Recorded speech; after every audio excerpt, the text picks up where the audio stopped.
म्हणजे संत हे अमर आहे, त्यांना जन्म शिल्लक राहीलच नाही. किंवा अमर आहा खरे की पहा खोटे हे, म्हणजे संत अमर आहेत. किंवा बीट बाजूने केलेला आहे आम्हा जन्म मरण नाही, म्हणजे आम्हाला जन्म मरण शिल्लकच राहिलं नाही, आम्ही अमर झालो. अर्थात या सर्व अभंगावरून हे आपल्या लक्षात येतं की संत महात्मे हे अमर झाले, म्हणजे त्यांना मरण शिल्लक राहिलं नाही. ऐका, संत महात्मे अमर झाले, संत महात्मे सुखी झाले, संत महात्मे सर्वज्ञ झाले.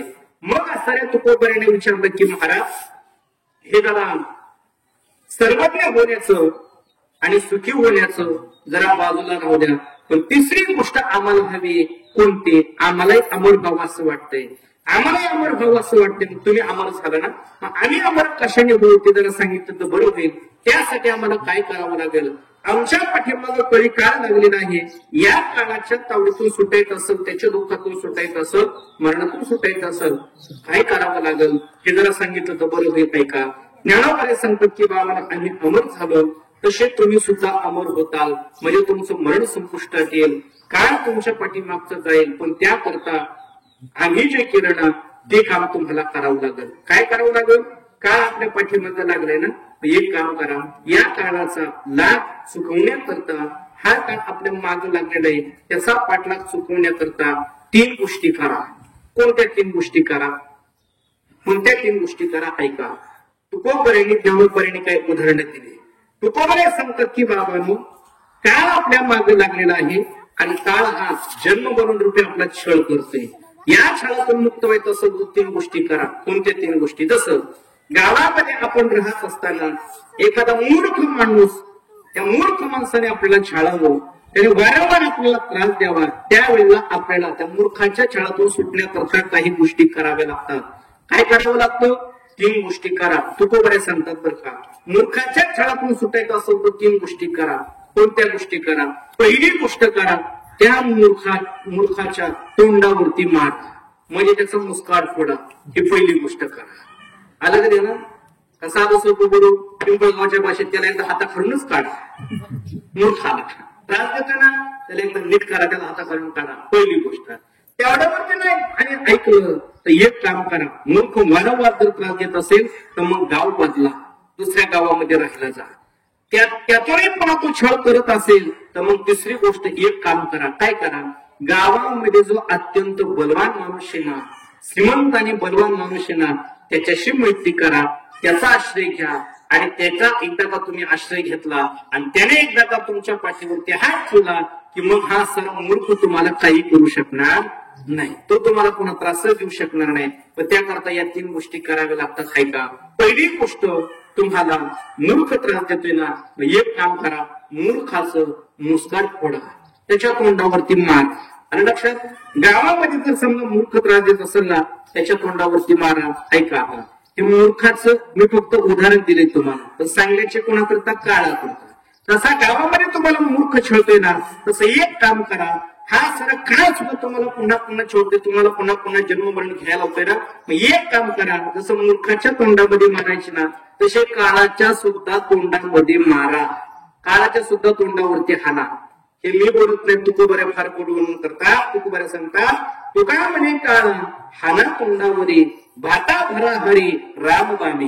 तुकाराम मला सांगतात की त्या असणाऱ्या काळाच्या तोंडावरती मारा, त्याचं मुस्काट फोडा. पण कशाने? रामबाणाने. म्हणजे राम नाम रूपी बाण आपल्याकडे असायला पाहिजे, ते शस्त्र असायला पाहिजे. त्या शस्त्राने, त्या हत्याराने त्याच्या तोंडावरती वार करा. ऐका, पहिली गोष्ट, त्या काळाच्या तोंडावरती मारा, म्हणजे आपल्या भाषेत त्याचं मुस्काट फोडा, त्याच्या गालामध्ये ठेवून द्या. कोणाच्या? जसं गावात मूर्ख आहे ना, तसा काळ आपल्याला त्रास दिसतोय, त्याच्या तोंडावरती हाना. काही लोक म्हणले नाही हो, जरी त्याच्या तोंडावरती हाणला ना तरी तो अजून त्रासच देतोय.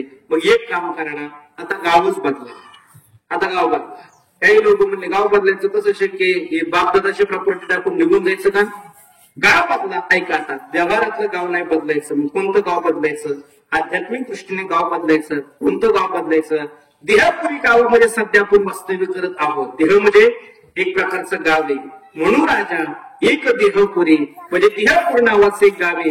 या देहपुरीतून आता आपण ही देहपुरी सोडून द्यायची आणि निघून जायचं. कुठं निघून जायचं? कुठं निघून जायचं? आपण आता निघून जायचं पुढे ब्रह्मपुरीमध्ये निघून जायचं. ब्रह्मपुरी वास करणे अखंड न दिखीचे तोंड विटाळाचे. तुकोबारे सांगतात की या सारे देहपुरीचा त्याग करा आणि ब्रह्मपुरीचा अंगीकार करा. ब्रह्मपुरी म्हणजे काय तर भगवत स्वरूप होणे, देवाच्या स्वरूपाशी रथ होणे, याला म्हणतात ब्रह्मपुरी. या ब्रह्मपुरीमध्ये तुम्ही गेला हा काळ काहीच करणार नाही. नाही नाही महाराज हे जर आम्हाला पटत नाही, गाव सोडण्याचं आम्हाला काय बरोबर वाटत नाही. महाराज म्हटले मी एक काम करा, तुम्हाला तोंडावरती हाणायचंही जमत नाही ना, तुम्हाला ब्रह्मपुरी गावामध्ये जायचंही पटत नाही, जमत नाही ना, आता एक काम करा. काय करा, गावामधल्या मोठ्या माणसाचे, श्रीमंत माणसाच्या आश्रयाला जा, त्याच्याशी मैत्री करा, त्याचा आश्रय घ्या, म्हणजे हा मूर्ख माणूस तुम्हाला त्रास देणार नाही. ऐका आता, तसं गावातल्या मूर्खाने त्रास देऊ नये याच्याकरता जर तुम्हाला श्रीमंत माणसाची गरज पडत असेल तर काळ रूपी हा असणारा जो आणि काळ येणार तो आपल्याला जर छळ करतोय ना, तो आपल्याला त्रास देतोय ना, तर त्याकरता एक काम करा, काळाही पेक्षा बलवान असणारा जो काही परमात्मा आहे ना त्याचा आश्रय घ्या, त्याची शरणागती करा. त्याच्या शरणागतीला त्याच्या आश्रयाला तुम्ही गेला की त्या काळाने तुमचं रक्षण केलं की हा असणारा योग तुमचं काही सुद्धा करणार नाही. हा योग तुम्हाला कसल्याही प्रकारे त्रास देणार नाही. तुकोबारे सांगतात एक सूत्र आम्हाला माहित होतं म्हणून तर आम्ही त्या परमात्म्याची शरणागती केली, त्या परमात्म्याचे आम्ही दास झालो आणि त्या परमात्म्याचे आम्ही अंकित झालो. म्हणून बळी याचे अंकित आम्ही झालो बळीवंत. या जगामध्ये काळापेक्षा बलवान असणारा तो परमात्मा आहे, त्या परमात्म्याचे आम्ही अंकित झालो. बळी याचे अंकित, त्या परमात्म्याचे आम्ही अंकित झालो. अंकित या शब्दाचा अर्थ दास, सेवक. त्या परमात्म्याचे आम्ही दास आणि सेवक झालो. परिणाम काय झाला, आम्ही सुद्धा त्या परमात्म्यासारखं आता बलवान झालो, आम्ही झालो बळीवंत. नाथा दिला हा संसार, आता आम्ही या संसाराचा त्याग केला. संसार म्हणजे कोणता, फक्त घरदार नाही, तर संसार या शब्दाचा अर्थ देह. या देहाचा सुद्धा आम्ही त्याग केला आणि त्या साऱ्या परमात्म्याची शरणागती केली. परिणाम केला षडभूमीचा मान, म्हणजे या साऱ्या षडभूमी टाकून दिल्या, देहाची आसक्ती टाकून दिली आणि त्या बलवान असणाऱ्या परमात्म्याचे आम्ही अंश झालो. म्हणून बळी याचे अंकित आम्ही झालो बळीवंत. लाथा हा संसार केला षडभूमीचा मान. अजून काय केलं, जन तन धन केले हे तृणाही समान. म्हणजे जन असू द्या, तन म्हणजे शरीर असू द्या, धन म्हणजे संपत्ती असू द्या, म्हणजे शरीर त्याचप्रमाणे संपत्ती, त्याचप्रमाणे समाज, या सर्वांचा आम्ही त्याग केला. कसा त्याग केला, केले तृणाही समान. तृणाप्रमाणे आम्ही या सर्वांना मानलं. म्हणजे समाज, पैसा आणि शरीर यांना आम्ही तृणाप्रमाणे मानलं. तृण कळतं ना, तृण कशाला म्हणतात, गवत असतं. गवत, गवताची वाळलेली जी काडी असते त्या वाळलेल्या काडीला तृण म्हणतात.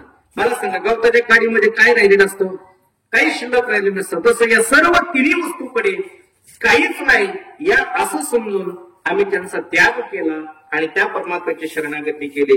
आणि महाराज सांगतात की त्या बलवान असणाऱ्या परमात्म्याचे आम्ही अंकित झालो, दास झालो. परिणाम आम्ही बलवान झालो, निश्चय बलवान झालो नाही, तर त्या असणाऱ्या काळावरती आम्ही विजयच मिळवला. तुका म्हणे आता आम्ही मुक्तीची या माथा, आता आम्ही मुक्तीच्या माथ्यावरती आरूढ झालो, म्हणजे आम्हाला मुक्ती प्राप्त झाली.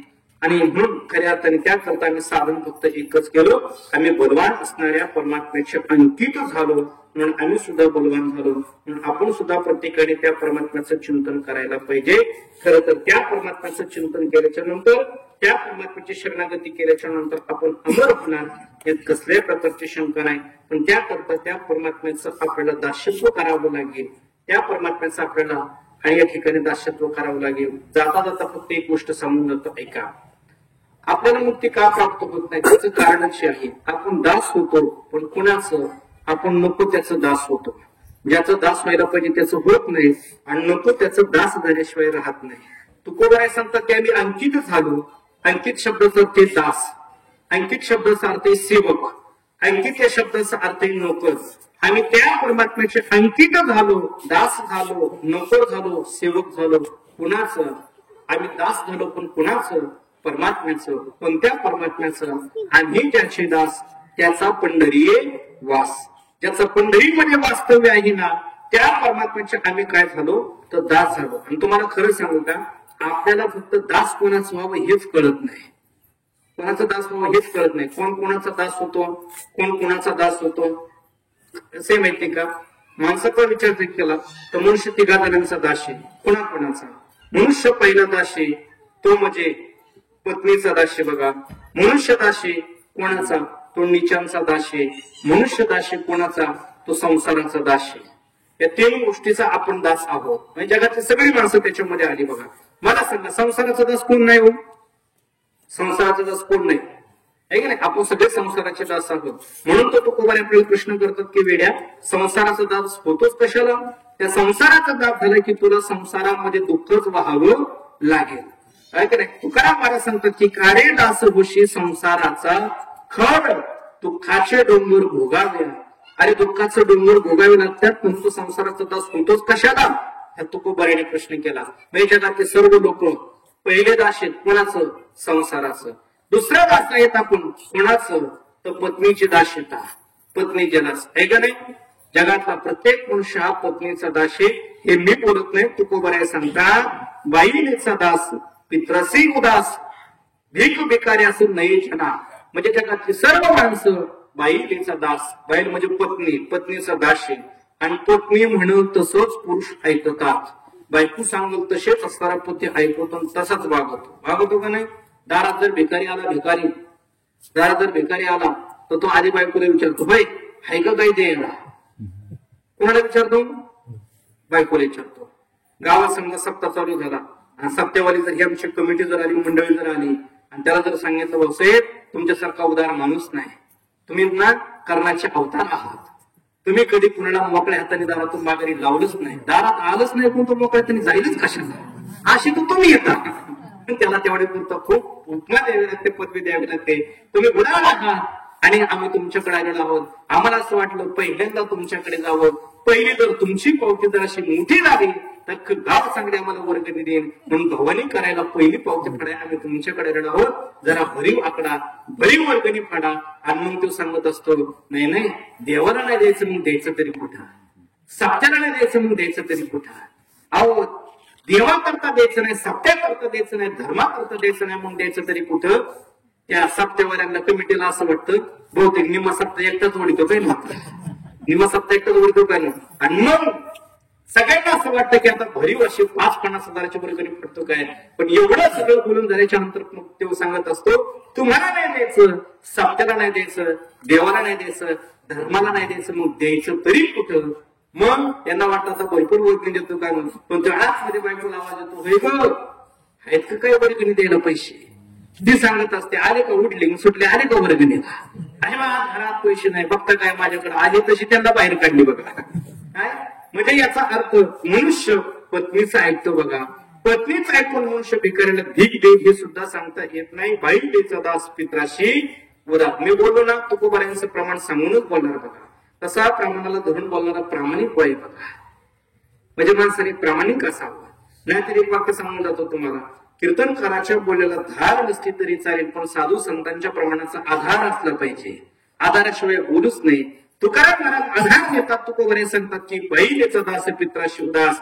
म्हणजे लोक पत्नीचे दास आहेत. पहिले दास संसाराचे, दुसरे दास पत्नीचे आणि तिसरे दास आहेत नीचाचे. नीचाचे म्हणजे काय? नीचेच्या शब्दाचा अर्थ जातीवाचक नाही तर बुद्धिवाचक आहे बघा. म्हणजे ज्याला बुद्धी आहे त्याला आपल्यापेक्षा कमी बुद्धिवाल्याचं दास्यत्व करावं लागतं. कमी बुद्धिवाल्याची चाकरी करावी लागते. कशी? 4 बुद्धीची लोक असतात बघा. काहींच्याकडे खूप बुद्धी असते म्हणजे ते पदवीधर असतात, पदवीधर आहेत पण त्यांच्याकडे भांडवल नाही. मग 2 नंबरची काय बुद्धिवाले म्हणजे थोडी बुद्धी कमी असते त्यांच्याकडे. 3 नंबरची काय बुद्धी त्यांच्याकडे अजून बुद्धी कमी असते. आणि काहींच्याकडे 4 नंबरची बुद्धी. 4 नंबरची बुद्धी कशाला म्हणायचं? ज्याला बुद्धीच नाही त्याला 4 नंबरची म्हणायचं, निर्बुद्ध. मग प्रत्येकाचं ठरलेलं आहे बघा. ज्याच्याकडे बुद्धी 1 नंबर बुद्धी ना तो पदवीधर, 2 नंबर बुद्धी उद्योगपती, 3 नंबर बुद्धी नेते मंत्री आणि 4 नंबर बुद्धी गुंड. हे ठरलेलंच आहे बघा. आणि मग प्रत्येकाला ज्याच्याकडे बुद्धी त्याला आपल्यापेक्षा कमी बुद्धिवाल्याची चाकरी करावी लागते. कशी? ज्याच्याकडे खूप बुद्धी, पदवी, पण भांडवल नाही मग त्याला कामाला जावं लागतं. कुणाकडे? कंपनीमध्ये, उद्योगपतीकडे. बरोबर आहे की नाही? बुद्धी आहे पण आपल्यापेक्षा कमी बुद्धिवाल्याची चाकरी करावी लागली. बरोबर उद्योगपती येतो 2 नंबरची बुद्धी, पण त्यांनाही चाकरी करावी लागते. कोणाची? 3 नंबर बुद्धीवाल्यांची, म्हणजे मंत्र्यांची चाकरी करावी लागते. मंत्री म्हणतात असं कर, तो म्हणतो नाही जमणार. मंत्री म्हणतो मग असे का, तुझ्या कंपनीला लाल शेअरच नसतो. नाही नाही साहेब तुम्ही म्हणतात तसं करतो, म्हणून उद्योगपतीला ऐकावं लागतं. कोणाचं? 3 नंबरची बुद्धी असणाऱ्या मंत्र्याचं. आता मंत्र्यांना सुद्धा ऐकावं लागतं. कुणाचं? 4 नंबर वाल्याचं, म्हणजे गुंडाचं. गुंड म्हणून तसं मंत्र्यांना ऐकावं लागतं. मंत्री जर म्हटलं नाही तर गुंड त्याचं मुलगा किडनॅप करतात आणि त्याला सांगतात 10 कोटी घेऊन या. हा सांगतो 10 नाही 20 कोटी घ्या, पण पोरगं तेवढं सोडा. म्हणजे मंत्र्यांना ऐकावं लागलं. कुणाचं? कुणाचं? गुंडाचं. 4 नंबर बुद्धिवाल्याचं. याला म्हणायचं आपल्याला नीचाची चाकरी करावी लागते. हे मी बोलत नाही, तुकोबाऱ्या सांगतात नीचाची चाकर चुकलिया खाती मार. आलं लक्षात? चला, म्हणून मनुष्य दास कुणाचा?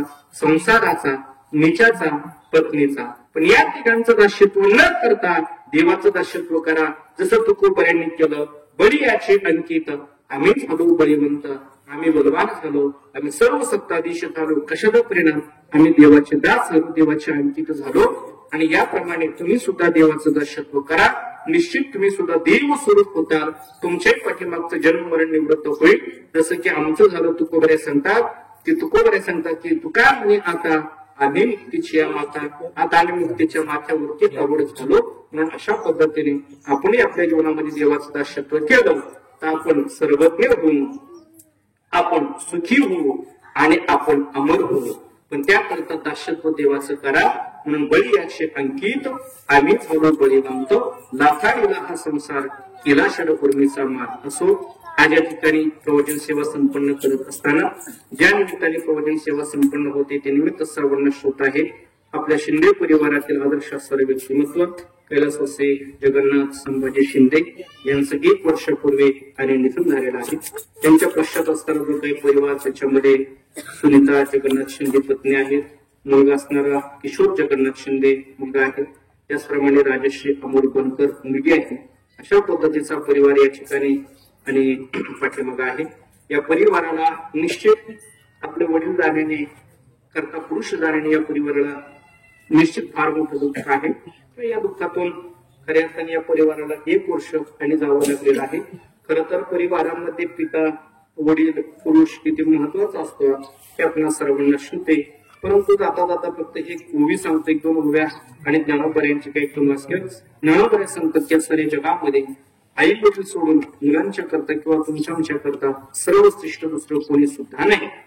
म्हणून तो ज्ञानोबऱ्या सांगतात की बाबांनो, आई वडील आपल्या करता आपलं सर्वस्व समर्पित करतात. आपलं सुद्धा एक कर्तव्य असतं. काय कर्तव्य असतं?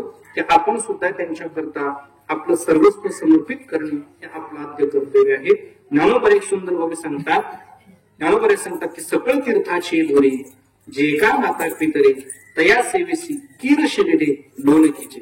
ज्ञानोबऱ्या सांगतात की त्या साऱ्या माता पित्याच्या सेवेतून उतराई होण्याकरता आपण त्यांची सेवा करायची. पण कशी करायची याच्याकरता ज्ञानोबऱ्याने कीर शब्द वापरला. तया सेवेसी कीर शरीरे लोन कीचे. कीर या शब्दाचा अर्थ काय हो? कीर या शब्दाचा अर्थ आहे सर्वस्व. आपलं सर्वस्व त्यांना समर्पित करून त्यांची सेवा करता आली पाहिजे. सर्वस्व 1-2 मिनिटांमध्ये सांगून जातो. सर्वस्व या शब्दाचा अर्थ आहे आई वडिला करता जरी आपला देह देण्याची वेळ आली तरी तो देता आला पाहिजे. याला म्हणतात सर्वस्व. आठवं थोडं, आपल्या करता आपल्या आई वडिलांनी त्यांचा देह आपल्याला दिलेला आहेच ना. प्रसंग आला तर आपणही आपला देह त्यांना देण्याची तयारी ठेवली पाहिजे. याला म्हणतात तया सेवेशी कीर शरीरे लोन कीचे. काय झालं या जगामध्ये आजही आई वडिला करता आपला देह समर्पित करणारी काही मुलं आहेत. पण आता फक्त गोष्ट एकच झाली, हे सांगणारी माणसं आपल्याला भेटतात. आपल्याला फक्त एवढीच भेटतात, आई वडील सांभाळा आणि आई वडिलांचे हाल करू नका. मला वाटतं हे हाल करू नका सांगण्यापेक्षा तुम्ही आई वडिलांचा चांगला सांभाळ केला हे पहिलं सांगा. अशी काही उदाहरणं बघा. आणि या जगामध्ये अशी काही मुलं आहेत की आई वडिलांकरता आपला देह सुद्धा समर्पित करतात. अशी काही उदाहरणं तुमच्या समोर एकच उदाहरण मांडून जातो. बीड जिल्ह्यामध्ये एक आमदार बघा, आत्ता पाठीमागं वारले ते. मला वाटतं त्यांचं नाव आणि देशमुख आमदार. त्यांच्या जीवनामध्ये असा प्रसंग झाला की त्यांचा लिव्हर खराब झाला. बीडमध्ये ऍडमिट केला. बीडमधून तिथे सांगितलं की तुम्ही पुण्याला जाऊ द्या. मग पुण्यामध्ये सह्याद्री हॉस्पिटलमध्ये आणलं आणि तिथं ऍडमिट केलं. तिथं ऍडमिट केल्याच्या नंतर त्यांना जिजा म्हणायचे, जिजा. घरचे आणि तालुक्यातले लोक आमदारांना जिजा म्हणायचे. आणि एक मुलं त्यांना त्या जिजांना, त्या देशमुख आमदारांना या ठिकाणी पुण्यामध्ये ऍडमिट केलं, सह्याद्रीला ऍडमिट केलं. सह्याद्रीला ऍडमिट केल्याच्या नंतर डॉक्टरांनी सांगितले, पहा जगू शकताल तुम्ही, पण त्याकरता एक काम करावं लागेल, तुमचं लिव्हर पूर्ण खराब झालेलं आहे. जर कोणाचा 50% लिव्हर जर तुम्हाला टाकला, तुम्हाला बसवला दिला, तर तुम्ही जगू शकता. म्हणजे लिव्हरची अशी सिस्टीम असते बघा. आपल्या शरीरातला 50% लिव्हर एखाद्याला द्यायचं म्हणलं तरी तो देता येतो. आणि मग त्याने डॉक्टरांनी सांगितल्याच्या नंतर आता प्रश्न पडला, लिव्हर कोण देणार, लिव्हर कोण देणार. तेवढ्यामध्ये मोठा मुलगा समोर आला आणि त्याने डॉक्टर साहेबांना सांगितलं, डॉक्टर साहेब माझा लिव्हर घ्या आणि माझ्या बाबांना बसवा आणि त्यांना त्यांचं आयुष्य वाढवण्याचा प्रयत्न करा, माझा लिव्हर घ्या. डॉक्टरांनी सांगितलं ठीक आहे. त्या वडिलांच्या, आमदारांच्या त्या वडिलांच्या डोळ्यामध्ये अश्रू आले बघा, अश्रू आले, गळगळ अश्रू आले आणि रडायला लागले. माझ्याकरता माझा मुलगा आज मला लिव्हर देण्याकरता तयार आहे. आणि पाहता पाहता दोघांचं ऑपरेशन वगैरे झालं. मुलाचा काही लिव्हरचा भाग काढला, वडिलांना बसवला आणि ऑपरेशन सक्सेस झालं. तासा 2 तासानंतर दोघे शुद्धीवरती आले. शुद्धीवरती आल्याच्या नंतर बापाचा पहिला प्रश्न, माझा बाळ कसं आहे, माझा मुलगा कसा आहे, त्याला पहिलं माझ्या पशी आला, मला त्याला बघायचंय. मग मुलाला आणलं, मुलाचं स्ट्रेचरवरती आणि मुलगा होता त्याला तिथं आणलं. आणल्याच्या नंतर ते असणाऱ्या मुलाकडे बघितलं आणि बाप ओक्साबोक्षी रडायला लागला, बाप रडायला लागला. सर्वांनी समजूत घातली, बाबा कशा करता रडता. ज्याने लिव्हर दिला तो मुलगा सुद्धा सांगते, बाबा तर रडू नका, कशा करता रडताय तुम्ही. बापाने एक सुंदर उत्तर दिलं की बाळा आज तू परतफेड केली, तू परतफेड केली, आज उपकाराची परतफेड केली. तो म्हणलं बाबा असं का बोलताय. त्याने सांगितलं की बाळा 30 वर्षापूर्वी मी तुला जन्म दिला होता, आज तू मला एकदा जन्म दिला, तू परतफेड केली उपकाराची, तू परतफेड केली. ऐका मुलं कशी असावीत. त्या मुलाने जे उत्तर दिलं ना ते आपल्या हृदयामध्ये साठवण्यासारखं आहे. तो मुलगा सांगते की बाबा मी फक्त लिव्हरचा एक छोटासा भाग, एक बोटभर भाग फक्त तुम्हाला दिला, पण तुम्ही अख्खं शरीर मला अर्पण केलं. त्याचं काय, अख्खं शरीर केलं, एवढा मोठा जन्म केला, आयुष्यभर तुम्ही माझं पालन पोषण केलं, मला सांभाळलं. या उपकारातून मी कधीच उतराई होऊ शकणार नाही. तुम्हाला माझ्या शरीरातला छोटासा तुकडा दिला म्हणून उपकारातून उतराई होऊ शकणार नाही. मला वाटते खऱ्या अर्थाने की प्रत्येक मुलाने, प्रत्येक मुलीने हा सारा आदर्श घेतला पाहिजे. की यालाच तर ज्ञानोबा सांगतात, तया सेवेसी कीर शरीरे लोणकीचे. आपल्या आई वडिलांच्या आणि उपकारातून उतराई होण्याकरता एवढं असणारा आपलं शरीरातला काही भाग वेळी त्यांना देण्याची वेळ आली तरी ती तयारी असली पाहिजे. याला म्हणतात तया सेवेशी कीर शरीरे लोणकीचे. अशा अजूनही या भारत देशामध्ये काही मुलं आहेत की त्यांचा अभिमान वाटावा अशी मुलं येतात. खर तर आपल्या परिवारामध्ये प्रत्येकाच्या जीवनामध्ये आई वडील हे अत्यंत महत्वाचे असतात. आज आपल्या शिंदे परिवारातून एक आदर्श असणारे पिता म्हणजे जगन्नाथराव दिलेले आहेत. त्यांच्या दाराने परिवाराला निश्चित फार मोठं दुःख आहे. तेव्हा या दुःखातून सावरण्याची ताकद भगवंत परमात्म्याने परिवाराला द्यावी अशी या ठिकाणी ईश्वरचरणी भगवतचरणी प्रार्थना करतो. ही प्रवचन सेवा आणि प्रामुख्याने ज्यांचा शब्द संपन्न होतोय ते जगन्नाथ संभाजी शिंदे यांचे चरण समर्पित करतो. आणि या ठिकाणी मुलगा असणारे किशोर, मुलगी असणारी राजेश्री आणि पत्नी असणारे सुनीता यांना या दुःखातून सावरण्याची ताकद भगवंताने द्यावी अशी प्रार्थना करतो. आणि प्रवचन सेवेला पूर्ण विराम राजकीय, सामाजिक, धार्मिक क्षेत्रातील या परिवाराशी स्नेही असणारे आणि संबंधित असणारे अनेक आणि लोक मान्यवर मंडळी या ठिकाणी उपस्थित आहेत. सर्वांची श्रद्धांजली होईल. प्रामुख्याने आमच्या संतान बारा संस्थांचे विश्वस्त असणारे आदरणीय नारायण अप्पा आहेत. त्याचबरोबर ही ज्येष्ठ श्रेष्ठ असणारे सर्व पारमार्थिक मंडळी या ठिकाणी उपस्थित आहेत. खरं तर पिंपळगाव म्हणलं हे चांगले सुज्ञ लोक, जाणकार लोक बघा नेहमी